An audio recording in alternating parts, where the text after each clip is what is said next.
Hello, my name is Katia Martins and I work at Orthos XXI. Orthos XXI is a company founded in 1985, manufacturing and marketing Class 1 medical devices. With the growth of the market, Orthos XXI felt the need to provide a wider range of technical products for users with more differentiation needs.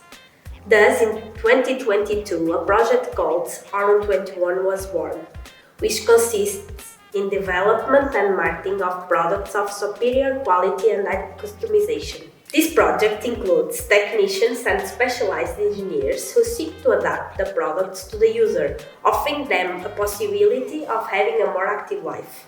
Within this project, we try to find partners who have the same vision as Orthos XXI, and we found Aria, which is a company with a young and dynamic team that, like us, bets in innovation and image.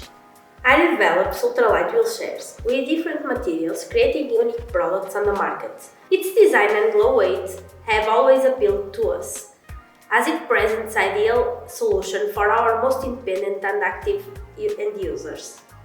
We want to thank the Aria team, in special Fabrício and Marco, for the training and knowledge they have provided us.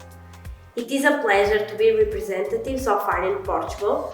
We believe that combination of hard work and professional approach will deliver great results.